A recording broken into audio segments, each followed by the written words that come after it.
Shalom Bapak Ibu yang dikasih oleh Tuhan, saudara sekalian yang dikasih Tuhan. Kembali lagi kita berjumpa dalam Kita Sehat, Kita Kuat. Semuanya sehat, semuanya kuat, semuanya sudah terima berkat-berkat Tuhan. Haleluya, saya percaya.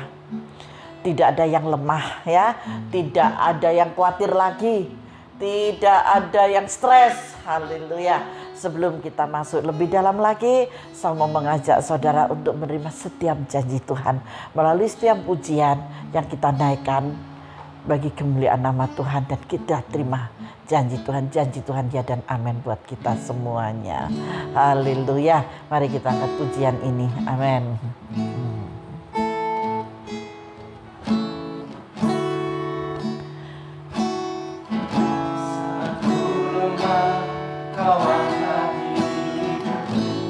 Saudara lemah, percaya Tuhan yang angkat hidupmu. Wow, Tuhan yang topang. Amin. Kau penolongku yang setia. Amin. Ku percaya padamu. Amin. Amin. Juru selamatku, tempat pengharapanku. Amin. Dialah tempat pengharapan kita. Tidak ada yang lain. Hanya Dia adalah firman yang menghidupi engkau. Kau angkat hidupku. Amin. Haleluya. Saat ku jatuh, kau topang tanganku. Amin. Kau penolongku yang setia. Ku percaya padamu. Juru selamatku, tempat pengharapanku. Hanya Dialah Sang Juru Selamat kita. Percaya Katakan janjimu ya dan amin. percayalah dengan janji Tuhan. Setia Kasih Tuhan setia buat setiap saudara. Amin. Amin. aku percaya Anugerah-Mu besar, lebih dari semua yang dapat ku minta. Tuhan akan memberikan yang lebih dari apa yang saudara minta.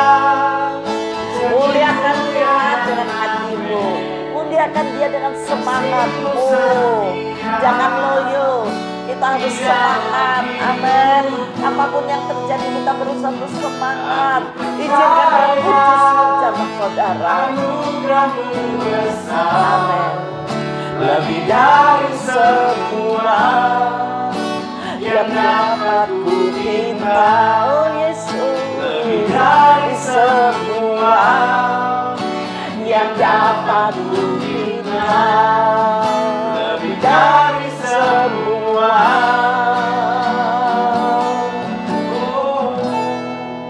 yang dapat saudara minta kepada Bapa. Berikan pujian bagi Tuhan. Amin. Haleluya. Mari kita sembah Dia. Haleluya. Glory bagimu Yesus. Kami percaya kuasa-Mu. Kami percaya kasih-Mu. Kami percaya kehadiran-Mu mengubah kami. Kami percaya Yesus. Haleluya. Haleluya. Haleluya. Kuasa-Mu luar biasa Bapa buat kami. Peringatan-peringatan yang Kau berikan bagi kami luar biasa. Kami mau tunduk di dalam otoritas-Mu. Kami mau membuang segala kekerasan hati kami Bapa. Kami mau membuang segala kebodohan kami Tuhan. Kami mau menikmati berkat-Mu. Kami mau menikmati mukjizat-Mu Tuhan. Haleluya. Glory, glory, haleluya. Haleluya.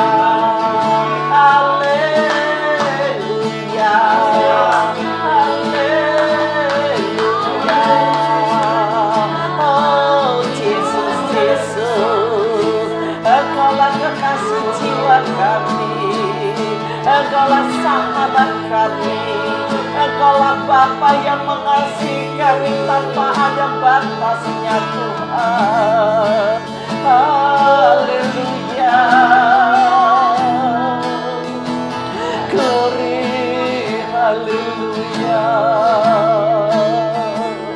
Terima kasih Bapa. Terima kasih Roh Kudus, haleluya, amin. Bapa, kami mau Tuhan mengikuti jalan-jalan-Mu. Kami mau Bapa menanggalkan segala kebodohan kami, menanggalkan segala keakuan kami. Kami mau Bapa menanggalkan segala keegoan kami Tuhan. Karena ketika kami menanggalkan hal-hal yang tidak berkenan di hadapan-Mu, kami percaya Kau akan berikan mukjizat yang dari sorga buat kami. Mukjizat yang dari Allah Bapa sendiri buat kami. Dan kami akan menikmati mukjizat itu Bapa. Sampai waktunya telah Kau tetapkan bagi kami. Terima kasih Bapa, berfirmanlah Kau bagi kami. Dan kami mau duduk manis di bawah kaki-Mu seperti Maria. Kami akan melihat campur tangan-Mu yang luar biasa. Mengertikan kami Tuhan dengan hikmat yang daripada-Mu. Sehingga kami Tuhan akan dikatakan umat-Mu yang berkemenangan di dalam nama Yesus. Terima kasih Bapa, berbicaralah bagi anak-anak-Mu Tuhan. Apapun yang menjadi masalah, persoalan dan pergumulan mereka, mereka akan dimengertikan melalui firman-Mu ini. Dan kami sambut kebenaran firman Tuhan di dalam nama Tuhan Yesus Kristus. Haleluya. Yang siap menerima firman Tuhan, mari bersama saya katakan amin. Mari Bapak Ibu, saat ini kita perhatikan firman Tuhan. Semua sudah membawa catatan? Simak baik-baik. Haleluya. Karena hari ini, masih ingat, hari ini adalah hari yang ke-8. Untuk apa? Untuk kita menerima satu kesempatan menerima mukjizat yang dari Tuhan. Kita dari awal terus ya sampai hari ini kita masih berada di menerima mukjizat yang dari Allah itu. Dan saudara sudah diajarkan tentang kuncinya, tentang caranya untuk menerima mukjizat itu. Nah, hari ini yang mau saya katakan, ketika Tuhan Yesus tinggal di rumah saudara, ketika Tuhan Yesus berdekatan dengan saudara, ketika Tuhan Yesus sudah menyatakan mukjizat-mukjizat itu, mari jangan lewatkan kesempatan yang diberikan buat kita. Kurang 2 hari lagi kita menerima baptisan Roh Kudus yang dicurahkan buat saudara. Itu adalah yang terbesar untuk kita. 2 hari lagi. Yang mau saya katakan, jangan lewatkan kesempatan yang Tuhan sudah berikan buat kita semuanya. Tetapi sayang sekali ya, banyak orang yang melewatkan, mengabaikan. Sepertinya nggak ada guna gitu. Tetapi percayalah, firman-Nya ya dan amin buat saudara. Kalau Yesus ada, kenapa kita hidup seakan-akan Dia tidak ada? Mari kita rasakan, kita menikmati kehadiran dan kuasa-Nya. Ketika saudara menyembah Dia di dalam roh dan kebenaran, saudara akan merasakan. Kalau saya merasakan, saya yakin dan percaya, saudara semua tidak terlewatkan. Saudara semua yang dihadiri oleh Yesus di rumah saudara masing-masing, saudara akan menikmati semuanya ini. Firman Tuhan yang tertulis di dalam Mazmur mengingatkan kepada kita. Dan saya juga mengingatkan kepada saudara, jangan lewatkan kesempatan yang Tuhan berikan buat kita. Yuk kita lihat ke dalam Mazmur ya. Saya ambil pembacaan dari Mazmur 14 ayat 1 sampai dengan ayat 7. Kebebalan manusia. Tuhan sadar nggak? Tuhan ngerti nggak kalau manusia ini banyak yang bebal?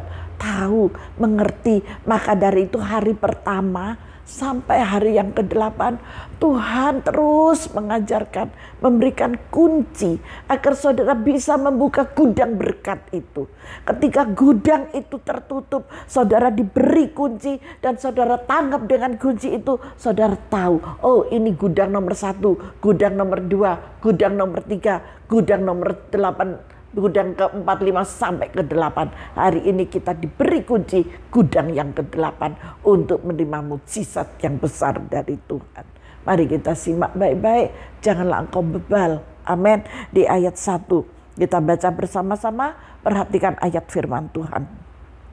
Untuk pemimpin biduan dari Daud, ini ditulis oleh tangan Daud sendiri dengan pengalamannya Daud. Daud itu selalu suka bersukacita, dia selalu memberikan yang terbaik untuk Tuhan lewat setiap pujian, lewat setiap penyembahannya, lewat setiap musik-musik yang dia pakai. Nah, saya mengajak saudara untuk menyimak di dalam firman-Nya. Orang bebal berkata dalam hatinya, dalam hati loh ya, dalam pembicaraan dalam hati itu didengar oleh kanan kirimu tidak, tetapi Tuhan yang dengar suara hatimu. Tidak ada Allah, busuk dan jijik perbuatan mereka. Tidak ada yang berbuat baik. Tuhan memandang ke bawah dari sorga kepada anak-anak manusia untuk melihat apakah ada yang berakal budi dan yang mencari Allah. Perhatikan baik-baik. Mereka semua telah menyeleweng, semuanya telah bejat. Tidak ada yang berbuat baik, seorang pun tidak. Tuhan tahu kebobrokan kita, Tuhan tahu kebejatan kita. Tetapi kasih-Nya tetap luar biasa. Amin. Masih ingat di beberapa waktu dalam poin-poin kunci untuk menerima berkat dari Allah ini, yang Tuhan Yesus pernah membangkitkan yang mati. Tuhan Yesus pernah memberi makan 5.000 orang. Tuhan Yesus pernah menyembuhkan wanita yang berpendaran 12 tahun. Itu mereka mengalami mujizat. Nah, itu adalah kunci-kunci.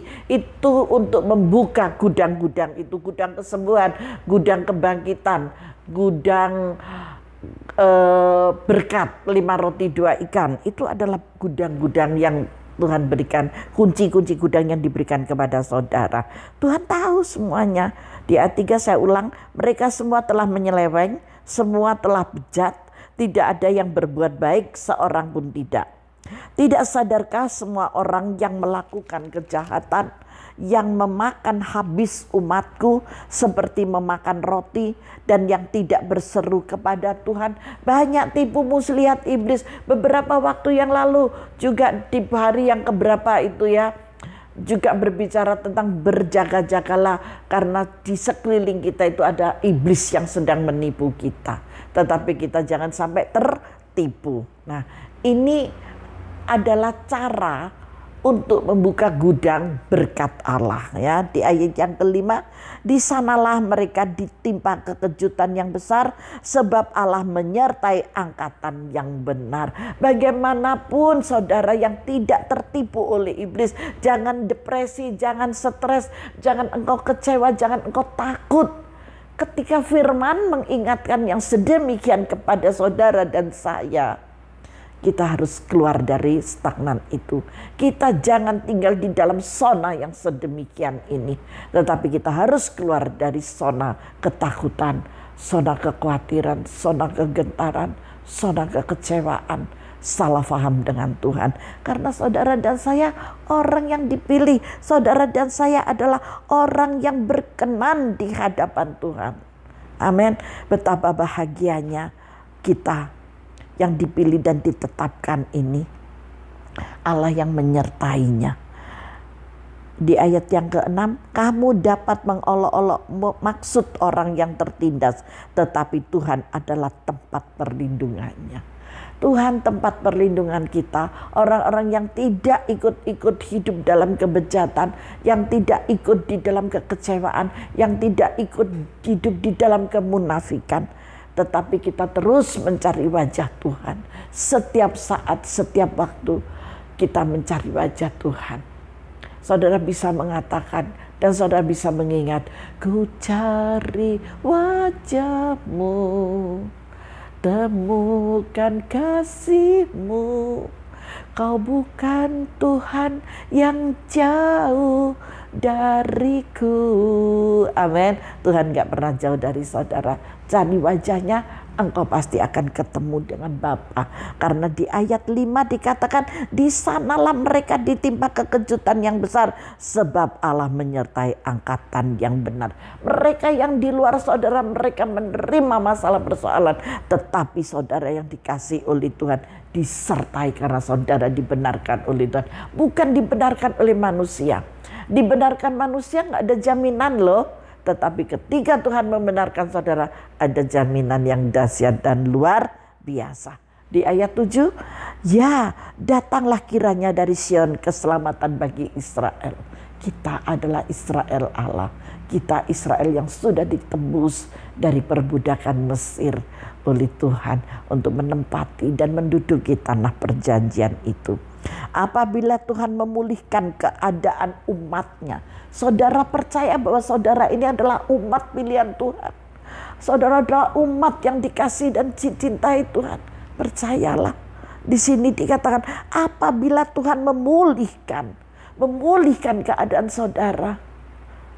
Kapan itu? Waktu Tuhan. Kita percaya tidak akan lama lagi. Semua itu ada waktunya Tuhan buat saudara. Kita lewati bersama Bapa, tangan kita digandeng, kita menikmati. Buktinya beberapa waktu yang lalu saya katakan Tuhan ada di pintu gerbang dan ada usungan orang mati. Dan Tuhan katakan turunkan, benar gak? Dan orang itu dibangkitkan. Ini beberapa waktu yang lalu, gak tahu saya nggak ingat lagi ya yang keberapa itu, tetapi itu pernah tertulis di situ, pernah saya ungkapkan dan saya sampaikan. Apabila Tuhan memulihkan keadaan umatnya, maka Yakub akan bersorak-sorak. Amin. Israel akan bersukacita. Kita percaya waktunya akan tiba. Kita akan bersukacita, kita akan bersorak-sorai. Tidak ada yang tidak mungkin. COVID-19 akan segera berakhir dan segera berlalu. Amin. Dan kita akan kembali bekerja, kita akan kembali beribadah untuk berjumpa bersama-sama sesuai dengan kehendak dan rencana Tuhan. Yang pasti kita boleh bekerja kembali, kita boleh beraktivitas kembali. Amin. Ketika saudara dan saya taat dalam peraturan-peraturan yang sudah ditetapkan oleh pemerintah. Mari Bapak Ibu yang dikasihi oleh Tuhan, saya rindu untuk memberitahukan hal yang baik. Firman Tuhan tadi di dalam Mazmur 14 ayat 1-7, catat baik-baik itu. Dan saya akan bercerita saat ini. Kalau Yesus ada, kenapa kita hidup seakan-akan dia tidak ada? Mari untuk menggapai, untuk menanti berkat Tuhan ini, kita harus selalu katakan Tuhan ada di hatiku.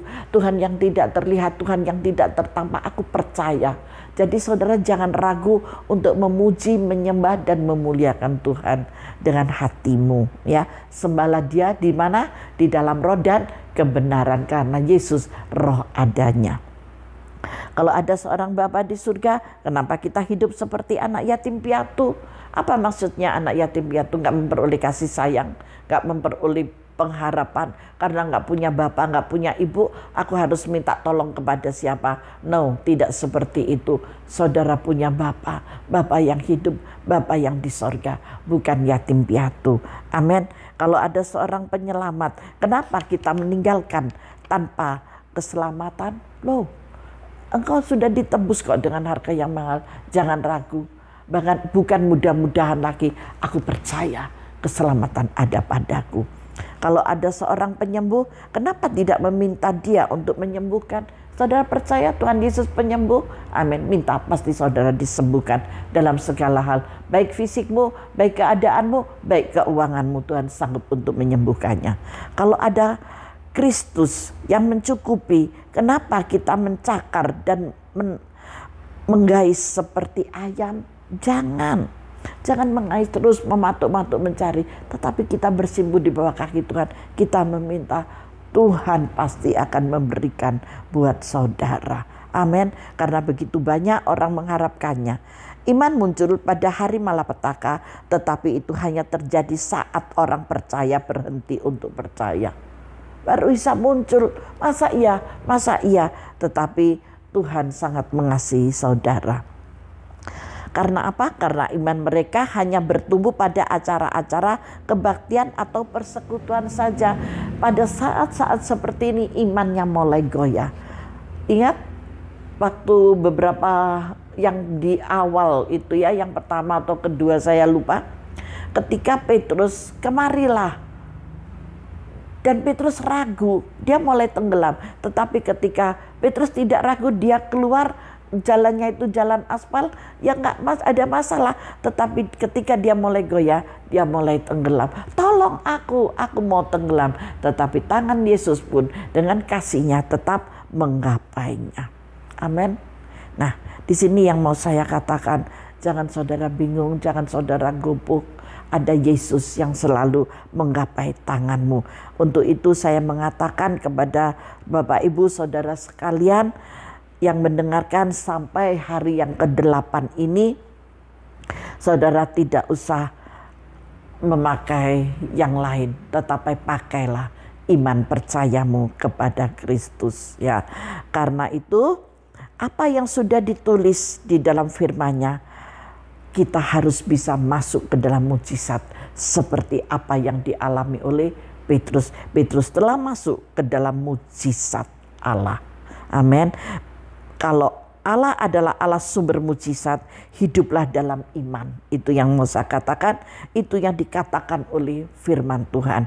Kalau Yesus itu adalah sumber mujizat, hiduplah dalam iman. Itulah kehidupan yang Tuhan kehendaki. Mujizat datang kepada saudara yang hidup di jalan iman. Itulah rencana Allah dalam hidup saudara dan saya, supaya saudara dan saya melangkah bergantung pada firman Allah dan kuasa Allah untuk memberi kita mujizat. Inilah yang dikatakan kesempatan untuk menerima mujizat. Dengan iman yang percaya, iman yang tak tergoyahkan, kita menerima kuasa itu. Amin. Kita tidak dapat berjalan bersama Allah tanpa mengalami keajaiban-keajaiban. Saya mengalami keajaiban Tuhan yang sangat banyak sekali. Dan saya memiliki kata-kata buat saudara, perhatikan baik-baik. Kalau Yesus ada, kenapa kita hidup seakan-akan tidak ada Yesus? Seakan-akan Yesus benar-benar mati dan tidak bangkit. Nah, percayalah dia bangkit. Dan saat ini dia duduk di sebelah kanan Allah Bapa di sorga sana yang mulia. Pertama. Yang kedua, kalau ada seorang Bapa di surga, kenapa kita hidup seperti anak yatim piatu? Jangan saudara merasakan anak yatim piatu. Percayalah, Bapamu di surga mengamat-amati engkau dan selalu melihat apa yang menjadi kesukaran, apa yang menjadi beban masalahmu. Dia segera datang untuk menggapai tanganmu. Amin. Percayalah. Menangislah engkau di bawah kakinya. Tersungkurlah engkau di bawah kakinya. Bapamu ada bersamamu. Engkau bukan yatim piatu, tetapi engkau memiliki bapa, engkau memiliki ibu yang sangat mengasihimu. Amin. Kalau ada seorang penyelamat, yang ketiga, kalau ada seorang penyelamat, kenapa kita mati tanpa keselamatan? Sia-sia semuanya. Selagi hidup ini ada kesempatan, kita pergunakan kesempatan itu sebaik-baiknya. Dengan cara apa? Menyembah dia, memiliki iman percaya kepadanya. Yesus tidak terlihat, dia roh adanya, tetapi imanmu yang menyelamatkan engkau. Haleluya. Yang keempat, kalau ada seorang penyembuh, kenapa tidak meminta dia untuk menyembuhkan? Jangan buang kesempatan yang Tuhan berikan. Berdoa, percayalah di dalam nama Tuhan Yesus ada kuasa ilahi yang menyembuhkan. Baik itu sakit penyakit yang sesungguhnya atau itu sakit penyakit kiriman. Apa Bu maksudnya sakit penyakit kiriman?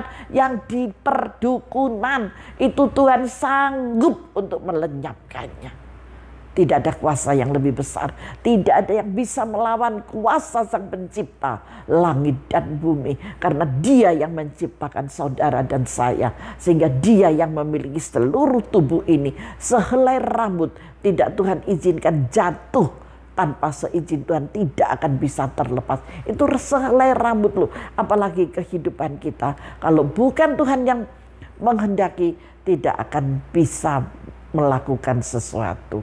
Amin. Saudara percaya dengan firman Tuhan, milikilah iman yang kuat, milikilah iman yang kokoh. Jangan engkau menjadi anak yang bebal.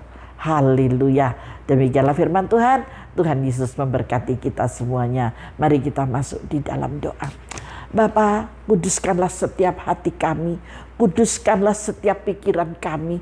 Ketika kami menerima kebenaran firman-Mu Bapa, maka Roh Kudus sajalah, Roh-Mu sajalah Bapa yang bekerja di dalam jiwa kami. Sehingga roh kami boleh menjadi sehat, roh kami bisa menjadi kuat, dan kami tidak tergoyahkan dengan iman percaya kami kepada Yesus Kristus Tuhan, Sang Juru Selamat dan penebus dosa kami, yang memberikan mujizat demi mujizat yang besar atas anak-anak-Mu. Terimalah mujizat kesembuhan, terimalah mujizat keajaiban di dalam nama Tuhan Yesus Kristus. Berkati mereka Bapa yang sudah melihat program ini Tuhan, di dalam nama Yesus. Biarlah kita sehat, kita kuat dengan iman percaya, kuasanya sungguh nyata bagimu. Haleluya. Yang percaya berikan kemuliaan bagi Tuhan dan katakan amin. Tuhan Yesus memberkati kita semuanya.